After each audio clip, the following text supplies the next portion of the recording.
Hi, everyone. Welcome back to the Bold, Beautiful Borderline podcast. It's your host, Sarah, and today I have one of my dear, dear friends with me in person. We are recording this in my office together. It's her first time ever podcasting, and I was just teaching her how to talk loud enough for the microphone to pick up her voice. Hi. I have my truly, loveliest friend, Leeanna, here with me today. You guys have heard me talk on the podcast about, difficulty making friends and how a year and a half or 2 years ago, I was just on my ass, just not well, just so upset and fearful of rejection. And it was because I was trying to make friends with Leeanna and her husband, Edwin. Oh. And it was really hard. It was really scary, but I'm so happy we've been successful. And Leeanna is here to talk today about her very unique experience. She does not have borderline, which surprises me after everything that she's been through. Thanks. And so, let's get into it. Leeanna, tell us who you are and why you're here. Hi, everyone. Thanks for having me. I'm, one of my, I think, greatest experiences in life is dealing with growing up with a very religious family, and specifically my stepmom, who really came into my life when I was young, but really shot forward this idea of religion and how that's supposed to play in my life, and specifically Seventh-day Adventism. So all of you ex-SDA girls and boys out there and theys, it's hard. We're hard living out here. And specifically, another thing too is I went to a couple of boarding academies as a young boarding schools. Yeah. I've never heard the term boarding academy. I feel like that's just a fancy attempt at making it sound good. Yeah, that's basically what it is. I mean, I would say the second boarding school that I went to was much fancier than my first. The first boarding school that I went to was actually ran out of our church that we went to, and it was just on one of the church elders' properties. And we did a lot of... Wait, was that the one in the teepees? In the yurt. So our schoolhouse was actually a yurt in the middle of their foresty, 10-acre property. Okay, but that is so culty. Yeah. Yeah, anyone who has been involved in the Seventh-day Adventist Church could, and is no longer a part of it, would definitely agree with you on that. So... I feel like there's a documentary out there that I've seen that's similar to this. Yeah, there's got to be a ton of them. And what's interesting about Seventh-day Adventism, when you're thinking of just any kind of extreme evangelical Christianity, is they really try to follow the Bible pretty literally. Obviously, cherry picking, right? As a lot of Christian religions can. But the reason why they're called Seventh-day Adventists is because they practice observing the Sabbath on the seventh day, which is Saturday for them when they read the Bible literally. And then Adventism in the sense of Jesus is going to come back and we're going to have the rapture and he's going to come take us to heaven. So that's where that comes from. But there's so much. There's so much. And I find that I lock a lot of that away in my memory because I don't have to be a part of that anymore. But then when I talk about it, I'll be like, oh, yeah, that's crazy. This is a lot of stuff happening. The stories I have heard about even small things like the food, like the requirement for how you eat within that religion is so... And listen, I believe that there's really good Seventh-day Adventists out there. I believe there's really good Mormons out there and really good Catholics out there. And just generally really good people who are religious and practice religion or spirituality. We're not here to shit on that practice. We're here just to talk about the ways in which extreme belief systems can be detrimental to your mental health and family systems. And I think Leeanna has a really unique experience in that regard. Yeah, this is definitely all just my experience and how I experienced Seventh-day Adventism growing up, specifically in a rural area, and how that impacted me and my life and my family unit. And also in the experiences that I had, going to that boarding school, that second one, there was a lot of cons, but there were also a lot of pros because it got me out of like a neglectful home life. So, and I did meet a lot of good people in that school that I'm still in contact with to this day. So, definitely no hate to anyone who lives the Seventh day Adventist life and they're like, but wait, that's not my experience. No hate to you at all. I'm glad that it works for you. Definitely did not work for me. Yeah. But I love that there are people out there that can have a happy and fulfilling life within that. But unfortunately, that wasn't for me. No, that was not your experience. Okay, we are back and it is rainless right Right. now. In classic Pacific Northwest living on the beach style, it was pouring, and I know that you heard that. So thanks for hanging in for 5 minutes of the rain with us. So we were talking about kind of like no hate to y'all. There's plenty of good people who practice religion. Yeah. You did not have a good experience. What was the experience in your household growing up like as related to the way you were kind of treated through that religious lens? Well, it's interesting because prior to my stepmom entering my life, I don't remember my dad or my mom being religious, though, like, my dad's parents were Mormon and he grew up in that. He didn't practice that. I don't remember my dad pushing that at all. But then when my stepmom entered the scene, she was very much talking about her experience growing up in Seventh day Adventism, how that really like saved her because I think she really had a tough life as well. And one of her aunts was a stable support for her, and she was Seventh day Adventist. So I think that kind of carried on to her. So that was a piece of hope for her. That was something that got her through the tough times. And she was really trying to push that on me. I was 7. I was very like, I don't know anything about anything. I'm pretty, you know, pliable. Like anything you tell me, I'm going to take as word, like legit. Um, so then she started introducing the idea of God to me and the idea of heaven and hell and how there's a right way to live, and then there's a wrong way to live. And that was a lot for my little brain to comprehend because I was like, well, I didn't realize that there are all these different things that you had to keep in mind when you were living your life. So as I got older and then as my childhood continued on, still experienced a lot of trauma in my life. I was also kind of fighting this idea now of like, well, if I want to be able to go to heaven, I have to make sure that I'm acting appropriately and I'm not responding in these ways that I want to when I'm faced with these different traumatic scenarios. And there was a lot of guilt tripping that happened within like the religious realm with my stepmom, and then also really when I went to that boarding school. And so your parents sent you to boarding school, and I know that there was times where you felt like that was really like a safe haven for you. It was a positive way to get away from your family. But then, Mhm. okay, queers my age are going to remember, I cannot, Saving Annabelle. Have you seen that movie? No.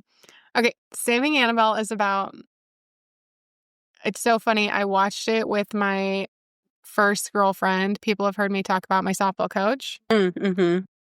and you know a little bit of the backstory there. Mhm. So in Saving Annabelle, it's a boarding school, and the girl goes to boarding school and she ends up falling in love with and fucking the like boarding school teacher person. Girl, It's you would be surprised to know how often that happens in boarding school. Well, the end of the movie is like the teacher being like drug out and like arrested. It's such like every queer movie that was ever made in the like 2000s, late 90s, early 2000s either ends in a death or an arrest, or it's just like so awful. But that is the way I think about it. And you just said that that actually happens a lot, that teachers and students like that, that's common. Yeah, actually, they're unfortunately so. Unfortunately so. And I think It's the perfect environment for grooming because they yes. never leave. Yes, and then you also have to think about the like indoctrination within religion itself, right? So you're really in this prime petri dish of being indoctrinated about like in regards to the religion, and then also having these adults that you look up to groom you or take advantage of you. Um, so that did happen a lot, and there were a lot of Like, girls that oh yeah, oh yeah, and were a lot of foreign exchange students that's a whole other layer too, right? right, of You're privilege versus, like, oppression. Yeah, absolutely. You are not even from this country, and then you're placed in this religious boarding academy, and there were these families who would sponsor the foreign exchange students so that during home leave and stuff, when we had breaks to be able to go home from the school, that they had somewhere to go. They wouldn't just like live at the dorm.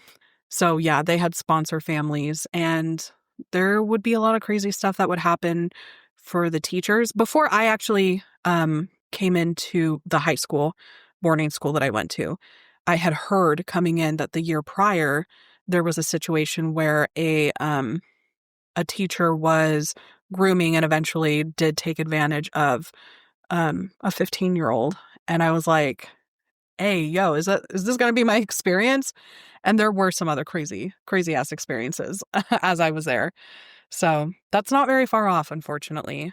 And that was just my boarding school experience. So, Well, and the boarding school that you went to, the second one, the final one, mhm, was actually the way you talk about it, like a well-established, well-revered school, mhm. and that shit still happens. Yeah, it's this boarding school that I went to for high school is pretty well known within the Adventist community, specifically in Washington. So yeah, it holds a lot of events, a lot of Oh my God, do summertime you think I'm gonna events. get sued for this podcast? No, if anything, I would get sued. They would find me. They would send me the letter. They'd be like, cease and desist. But yeah, no. Um, but I'm also I'm not naming any names. I don't think I want to name the school because anyone who's in this sphere, in this realm, and who has been deeply in it, they already know. Yeah. And I don't need to say Yeah. it. And it's not just in Washington. Like it's a whole interconnected community, and there are boarding schools in Oregon that we just knew what their struggle was too. And unfortunately, the grooming happened at those different schools too. There were some in Portland, in what was another one? Um, another town nearby Portland. But yeah, one of my friends that I made in high school, she came from a different boarding school in Oregon. She was like, yeah, the same shit was happening down there, girl. And we're like 14. We're like, holy shit, Oh So my God. yeah. So tell me about the infighting in boarding school because I never lived in dorms. I didn't go to, like, I skipped that part of the college experience, but I visited friends in dorms and it was Mean Girl City. Was it like that in boarding school?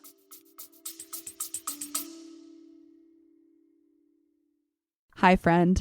If you have been on the wellness journey for a while now, but you're tired of the highlight reel BS that you see on social media all the time, if you are tired of the wellness industry, if you are tired of what that word has become, I invite you to join me over at the podcast Led to Gold. All we focus on is the true stories and the realistic versions of wellness. And I think in a world that just wants the highlight reel, Led to Gold gives us a space where we can get actually real together. Join me wherever you get your podcasts, and I'll see you soon.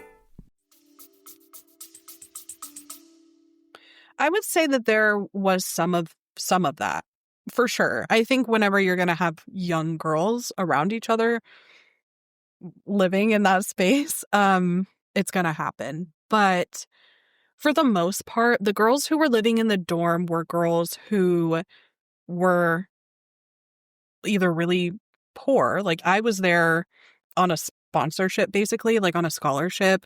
I also had to work to pay for my tuition at the age of 14. I was like cleaning the dorm and shit. Like I had to be doing that stuff. Is that legal? I don't know. I got paid. I got like a little tax. Like I got my pay stub and shit. Oh, and another thing, they would really push for like, oh, you know, God gives back what you give to him. And if you give a portion Oh, of your yeah, you're paycheck for tithing. tithe, yeah, like he's going to return it tenfold. And It's so crazy to me to think about the families that tithe that can't feed their children. yeah, that was my family That for is sure. devastating to me. For sure. For sure. Yeah. So there was some clicks, you know, but I think for the most part, we were all just kind of trying to survive. And so you just found your people to survive with. And maybe some of my friends would remember it a little bit differently, but that's kind of how it was for me. So how was it on your mental health? Oh my God. Fucking atrocious. But my mental health was bad because of a lot of different reasons. It wasn't strictly just because I was at boarding school. I did feel very neglected and like rejected and pushed away from my family. I felt very isolated. Because they sent you. Yeah. So to start it off in the beginning, even before I went to that boarding school and I was sent to the small church boarding school, the reason why that was even triggered was because I wanted to go live with my mom because I didn't want to live with my dad and be around my stepmom anymore because I couldn't fucking stand her ass. There was just a lot of tension and a lot of fighting, and I really did not like being around her. So I went to go She visit. was mean to you.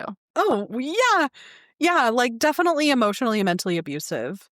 And she was also that way to my brother, who is her biological son, and my dad's adoptive son. And I mean, she was also physically abusive to him.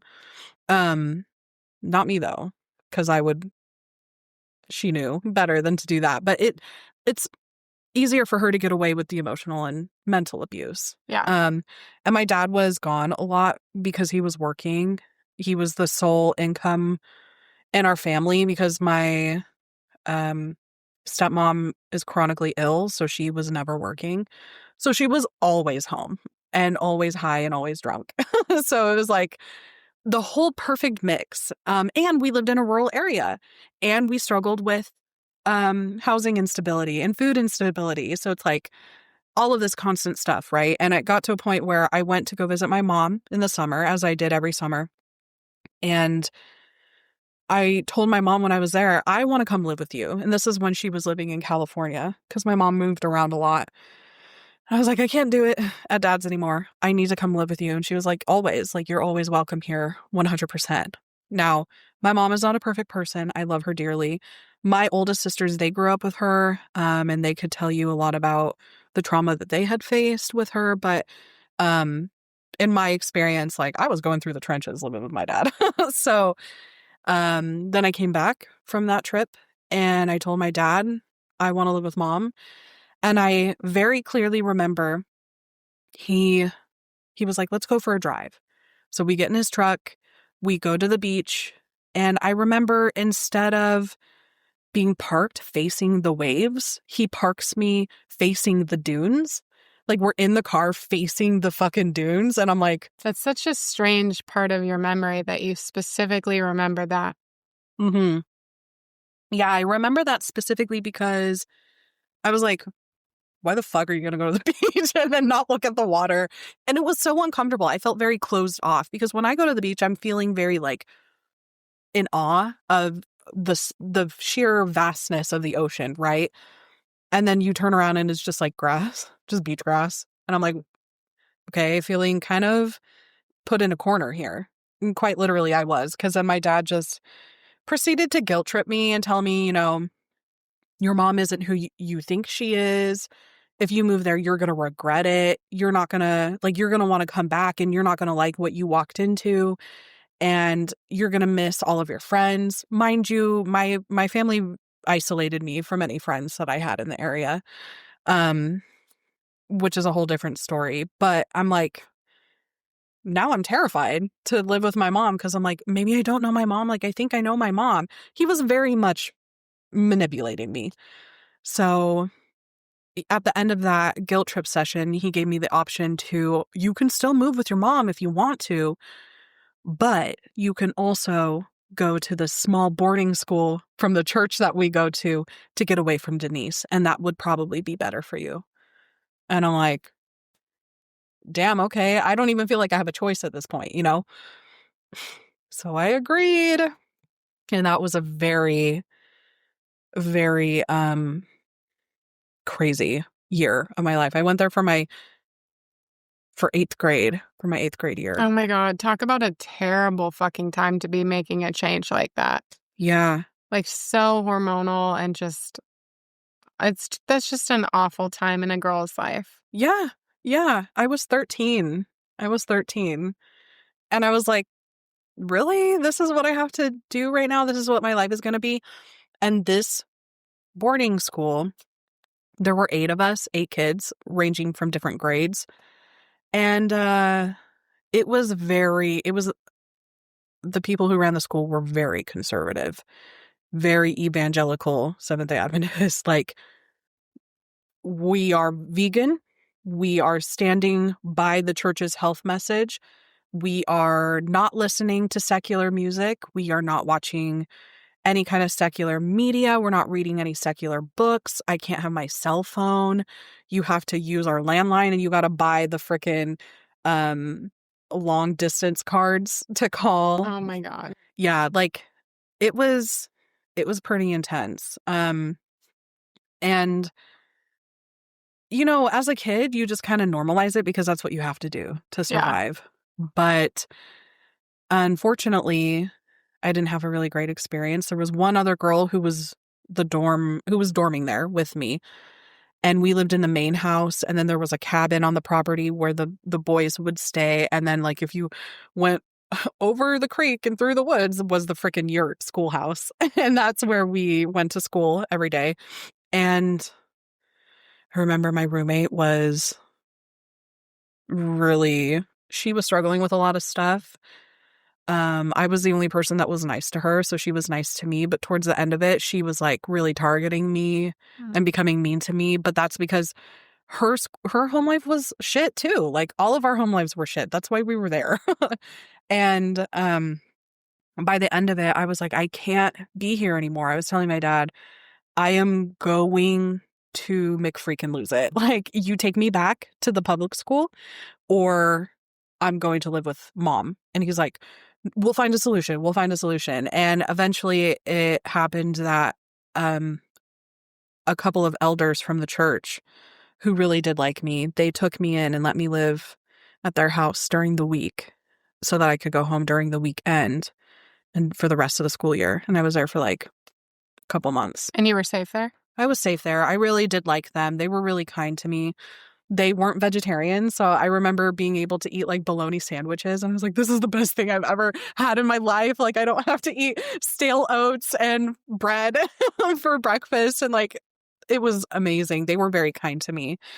And unfortunately, the wife, who was very, very kind to me, has since passed. But I'm not in contact with the husband anymore. But I know that he meant well, and he was a great person too. But yeah, it's really hard for me to remember everything that happened there, just because there was so much that happened. There was a lot of traumatic stuff that happened there too. And I actually was doing some searching a few months ago, and I came across like these YouTube videos that the music teacher there made of us, or like the boys' dorm dean. You couldn't even really call him that. He was managing a freaking cabin.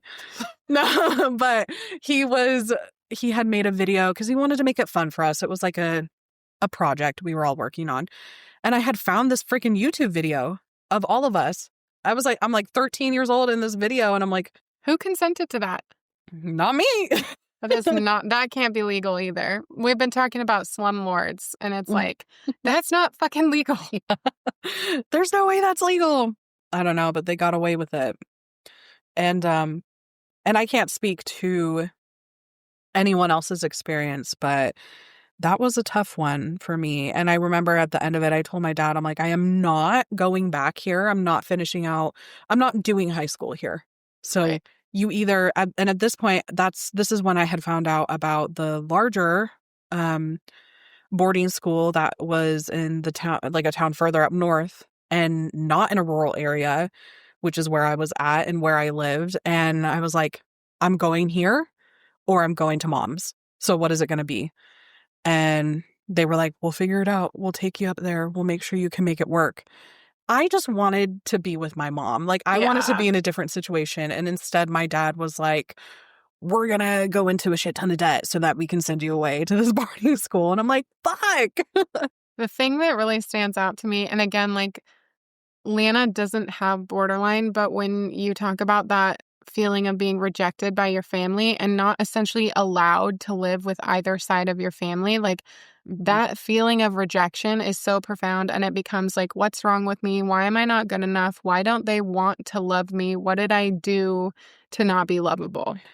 Yeah, and that's so accurate because I was dealing with a lot of those feelings when I was younger. And I was also seeking out that kind of connection from people who were not safe. Right. Which is And what you do. You go and you meet your needs. absolutely, as much as you can at 13 or 14 years old. And I remember my childhood best friend. I spent a lot of time with her when I could, because even when I would go home for the weekend, I was like, I cannot stand to be around my stepmom. It's driving me mad. So I would ask to stay at my friend's house, and there were a lot of awful things that were happening at her house too. Like, she was being abused, and I was exposed to a lot of stuff that I shouldn't have. And like, her family just didn't give a fuck to supervise us at all, so we would get into anything. And so that's like one thing that I was dealing with. I was in a very conservative, very um like churchy environment during the week. And then I would go home, hate it there so fucking much, escape to my friend's house, and it would be like everything that the church warned you about. Like, if you're living in the secular world, this is what you're going to come across. So it was like really hard for me to reconcile those two different things that were happening to me. But within all of that, I was very much still experiencing like abuse and neglect, and I'm being faced with being around unsafe people in both settings. So it was hard. My mental health, to wrap it all the way back around to your initial question, my mental health was not good for a plethora of reasons. And I was a very depressed child.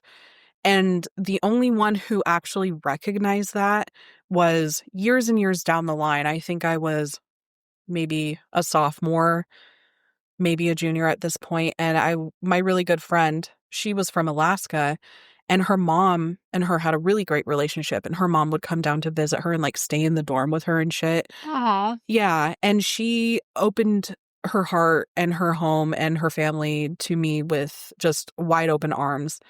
And I remember she had invited me to go up to their home for Thanksgiving one year. And she had told my dad, I will pay for half of the ticket for her to be able to come up. And I think she had done that on purpose to give her an opportunity to um, allow me a safe space to be, because she had a conversation with me and my friend. And she was like, I just want to let you know, I notice that you have a very low mood. Like, you seem to be very sad all the time.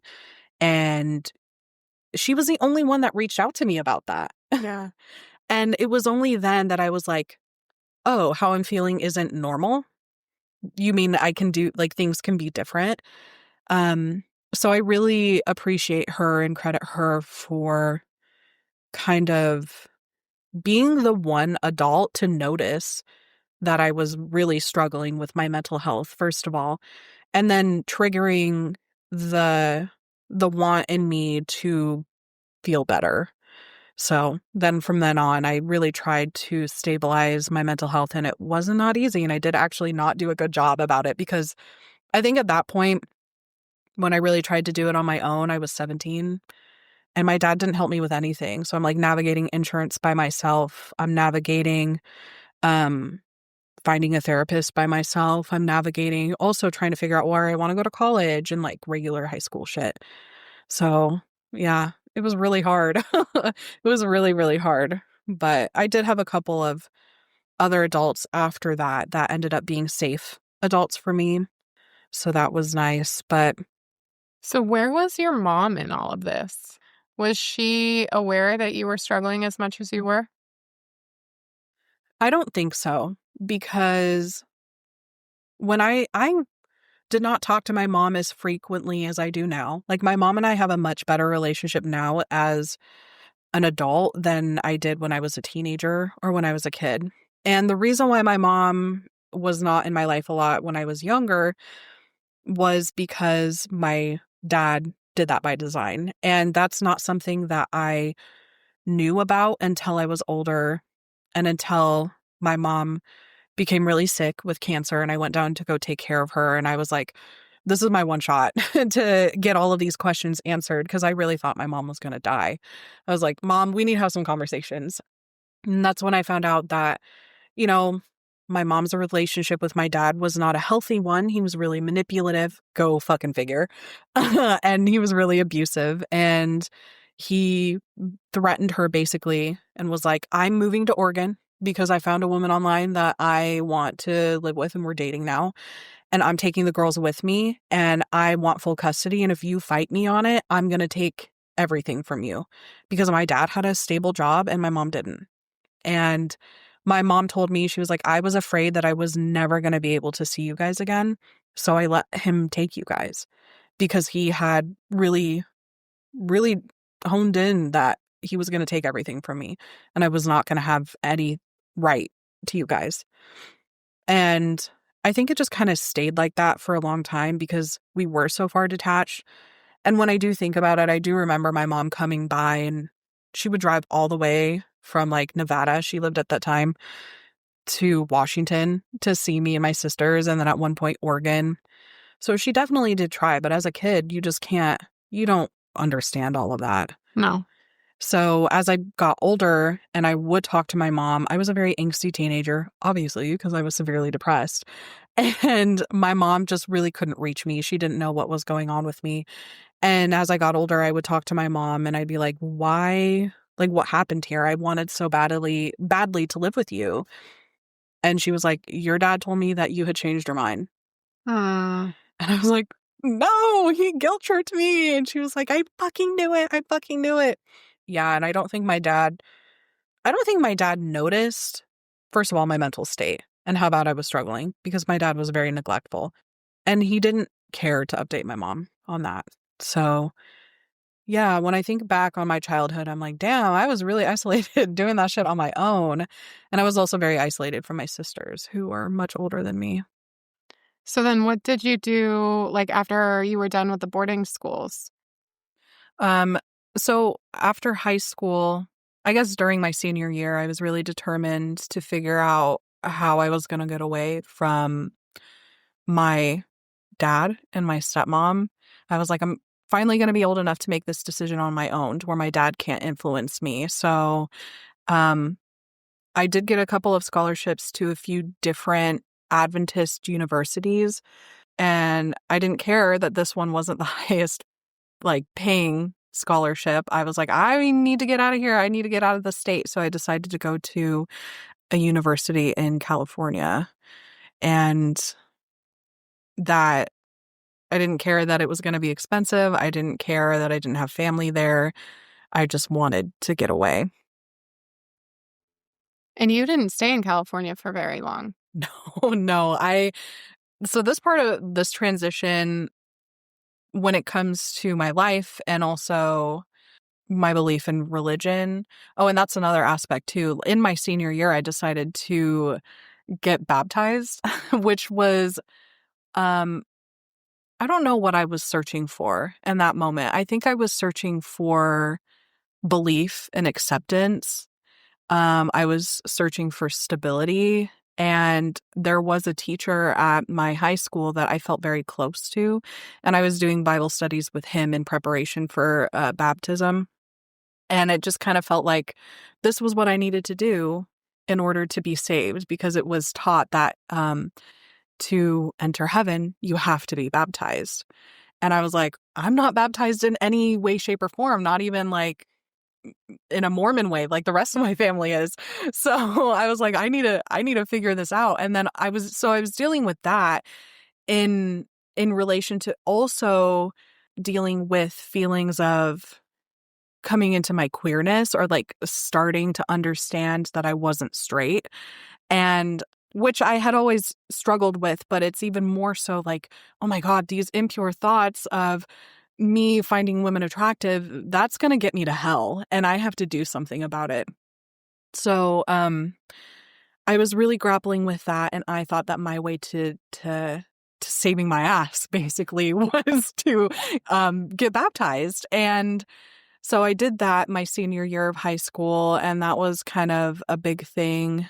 And then from there, I was like, well, I guess I'm going to commit. I'm going to go ahead and go to an Adventist university. I'll utilize this scholarship, even though it's not the highest paying one. I'll do it anyway. And I decided to go to a university as far away as possible in California. And even though I didn't have family there, both of my sisters lived in Vegas at the time, so they could at least be within day driving distance to come see me.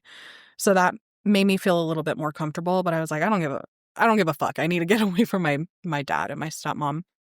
So I drove down there the beginning of September in 2014.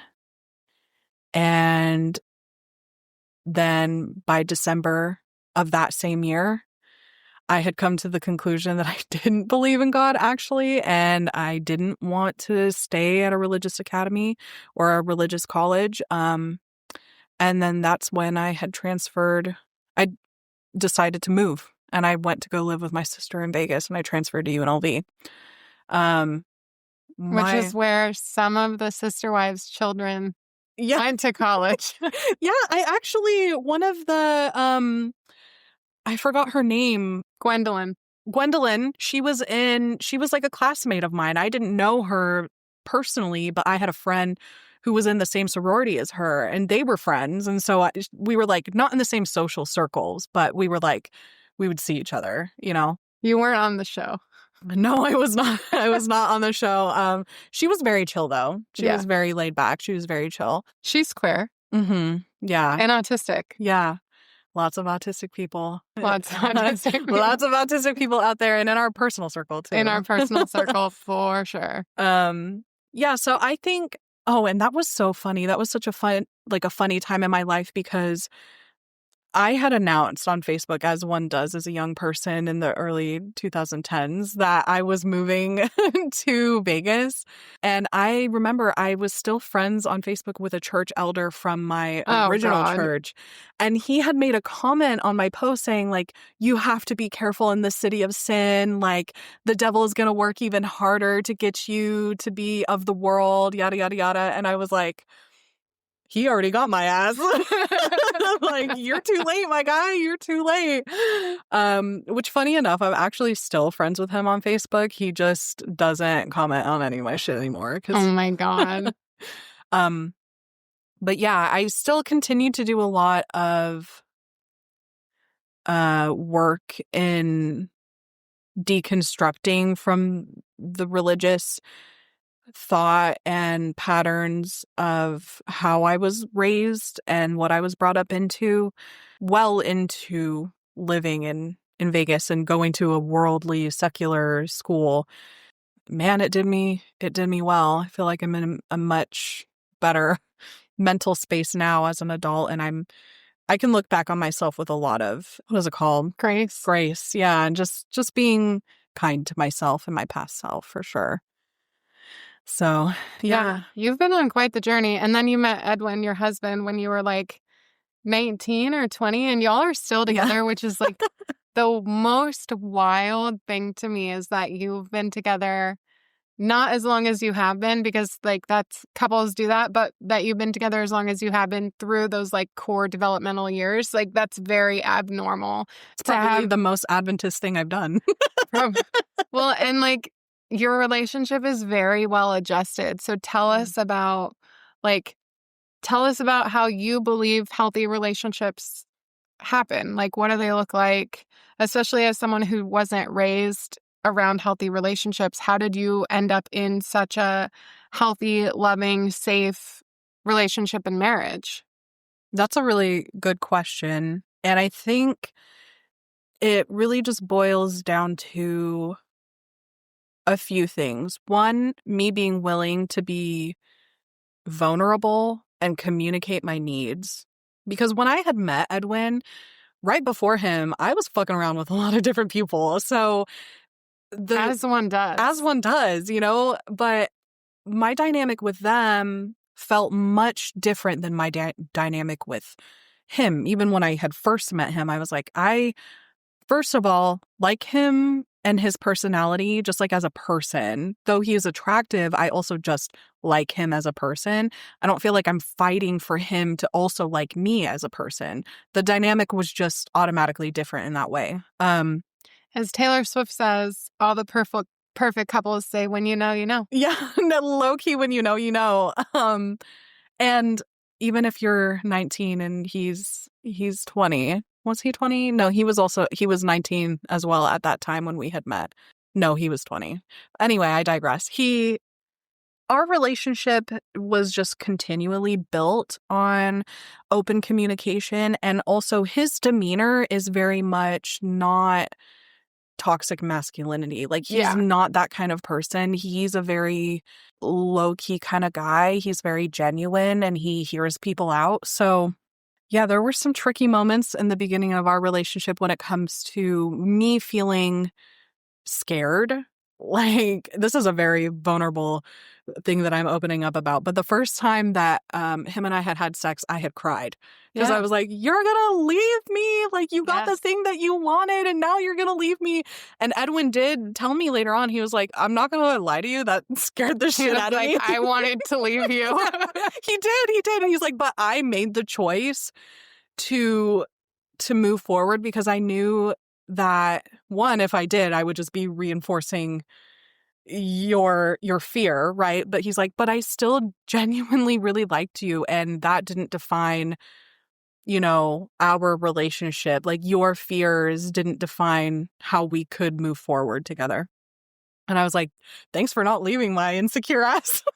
But I mean, really, since then, it's just been full on open communication. Him and I've never felt like I could never tell him something. He's actually the one person that I tell everything to. He is my best friend, as cliche as it sounds. And just building that foundation, like, really just is how I would build, how I've built a friendship with you. Just being open, honest, talking as you would with a close friend is how we built our relationship. It just so happened to be that we were also hella attracted to each other and we were young. So it was like rabbit style. But, that's how you are when you're a fucking college student and not even giving a shit if you are going to be together in 2, 4, 6 years, Yeah, But I just can't believe you guys have never broken up. Never. And we've never even, it's never even come to a point where we have been like, do we need to think about it? It's never been like that, ever. We've just been very taking it day by day. I also have to say this, there were not a lot of expectations on our relationship early on, because there was a moment where when Edwin asked me to be his girlfriend, I told him, I want to be your girlfriend, but I got to think about it. And he was like, oh, okay. So I thought on it for a week, literally a week. And then I told him, God. I was like, yeah, I do want to be your girlfriend. And he was like, okay, yeah, I still want to date you. But I had told him, when I had told him I did want to be his girlfriend, I also mentioned to him, but I want to move back to Washington when I'm done with college. And he was like, we'll cross that bridge when we get there. Because all I know right now is that I want to be with you. And I was like, okay.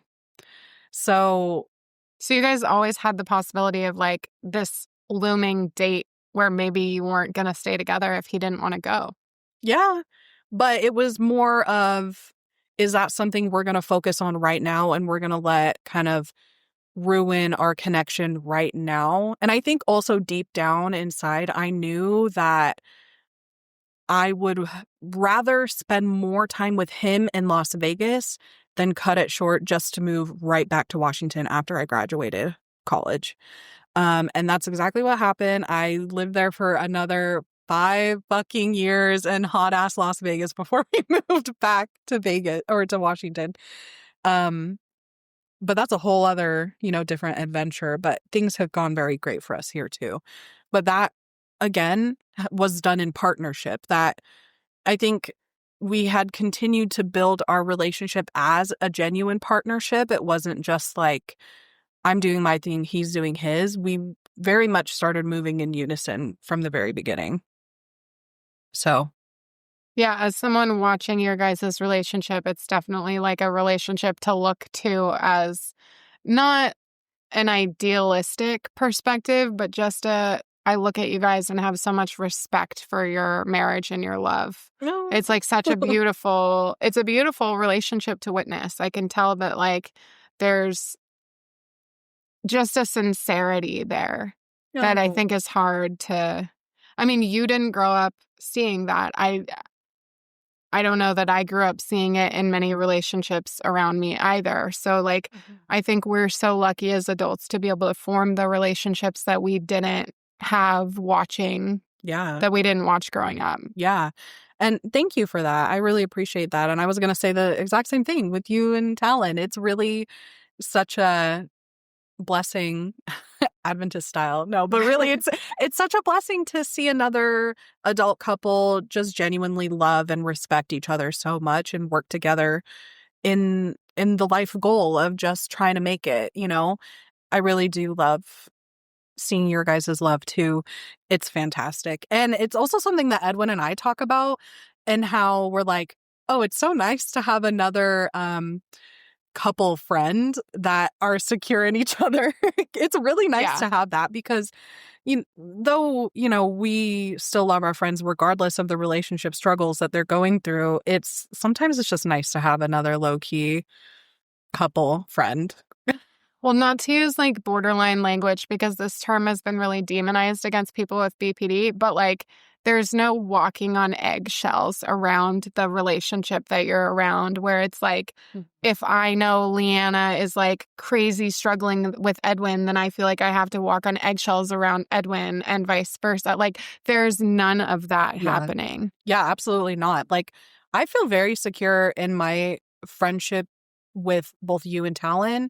And I also feel secure that Edwin has a good friendship with you and Talon separately, but also together. Like it's very much like, if him and I are having beef, me and Edwin are having beef, I wouldn't bring that to you guys, because, they're the way that we handle it is not going to be given to other people. Like we really handle it between ourselves, and it's always really never that big of a deal anyway. Like, I know, it never is. It really never I think is. there was one time in our like friendship of whatever, 2 years now, year and a half, whatever, however long it's been. I love that for us. I know. I think there's been one time where I texted Leeanna and I was like, I am so deeply frustrated with my husband. It was when, if you're listening to this and you didn't hear the reason why I was frustrated with my husband, it's because out of respect for him, I chose to remove it. But I texted Leeanna and I was like, I am so frustrated with my husband right now. And that's the only time I've ever done that. But it was like beautiful to be met with like, well, I can see how he would feel like X, Y, and Z. Like you validated both of us. And it wasn't this like at this point in the game where it's not a shit fest on each other's partners when someone fucks up. Yeah. Yeah. Because, well, at the end of the day, we're all friends, and it's like, I can hold that was really painful and hurtful to you, while also holding that he was just trying to navigate it in the best way possible that he could at the time. But also knowing that you now know, like, okay, I got to talk to him, tell him in the future when that happens, or if that happens, we got to navigate it a different way. But you were able to have a safe place to go to without feeling judged or like, it is just a shit fest. Oh, now she doesn't respect my husband, because that would never happen. Right. For sure. Yeah.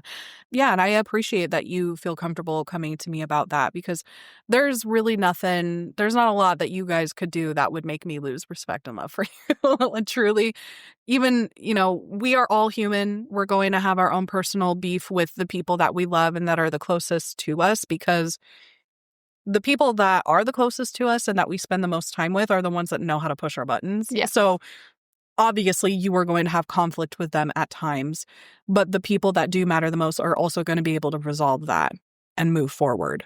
So I would never hold that animosity, I guess, because I think also that kind of holding animosity was very much a thing in my childhood. And I'm like, I don't want to hold on to that. That's not something that brings me peace, that brings me joy. And it's also kind of like, a religious aspect too, like, oh, you got to keep track of the sins that you're doing. You have to keep track of the bad things that you are doing. You have to make sure that you're holding yourself accountable and other people accountable. So yeah, I don't want to live that way, and definitely not in my friendships, because I value you both so much. And again, we're human. People are messy. People are so messy. We're so messy. Well, my friend, normally we end this podcast by saying, what's one thing you want people to know about borderline? But what's one thing you want people to know about your experience? Well, first I want to say one thing I want people to know about borderline is that beautiful, genuine, amazing, fantastic people have borderline, and that's never going to change. And that doesn't change them as a beautiful, amazing, perfect person. There are a lot of people in my life actually that have borderline that are probably my most favorite people to be around. And their diagnosis does not change that and will not change that. So that's one thing I want people to know about that. But about my experience, I would say that if you're kind of grappling with the idea of figuring out if religion or spirituality is right for you, or like navigating your childhood or your upbringing, if that is something that you want to keep with you, one thing that has really helped me is just being gentle with myself in all phases of unlearning that and remaining curious. That has really been the biggest thing for me in growth and looking at the world in a different way. One thing that was kind of sad for me was when I had left the church, I had also left my community support, or what I knew community support was supposed to be. But instead of being like, oh my God, I'm never going to find that again, I remained curious and I remained open-minded. And I was able to find that in the community that I built here with like you and Talon and Edwin and the rest of our friends. So you get to create all of the beautiful things that you want to hold in your life, and religion doesn't have to define that for you. Yeah, I do think you're very good at building community. That's one of the things that I most admire about you, is like the way that you connect people and the way that you like participate in community, and reciprocity is just so like genuine. Oh, thank you. Yeah, I mean, it feels good to have that reciprocity. It feels good to know that I'll have someone's back and they'll have mine, because that's how you need to survive the world, is just having those little people supporting you and you supporting others. You got to be a villager to be a part of a village. So that's why it ain't no thing to me to come get you on the side of the road when your car breaks down. It definitely is no thing to me. I would do it over and over and over again if I needed to. So, y'all, that's a story for another borderline day. Leeanna, I love you so much. Thank you so much for being here and sharing your wisdom with us. I love you too. Hi, listeners. Thank you for tuning in to the Bold, Beautiful Borderline podcast. I hope you enjoyed the episode today. If you liked what you heard, don't forget to subscribe, rate, and leave a review on Apple, Spotify, or wherever you get your content. That is super helpful for me. It helps us find additional folks who want to listen to the show, want to feel seen, family members who want to learn, and partners who want to understand. If you want to follow along to more than just the podcast, find us on Instagram at Bold Beautiful Borderline, find me at Borderline from Hell, or head over to boldbeautifulborderline.com where there's information, resources, a place to leave a voicemail to be heard on the podcast, which I love, and just general content. All of that information can be found in the show notes. And if you want to get exclusive content, which is bonus episodes, journal prompts, worksheets, all sorts of extra stuff, sometimes videos of me with my hair very crazy with kind of impulsive borderline rants, head over to Patreon and consider becoming a member. That is super helpful with creating content that allows me to destigmatize BPD and all of the other wild mental health struggles that we discuss on the podcast. A huge thanks to everyone who joins on the podcast to share their story and just generally helps keep this thing alive. Especially my friend Corey Evans from the Evergreen Band. He produced and created the music that is the intro and outro for this show, as well as the cover art that was created by my husband, Talon Abbott. Their information is found in the show notes. All of the information discussed in the podcast is purely personal experience. This is not medical recommendations. This is not therapy recommendations. There's no producer for this show. It's all me.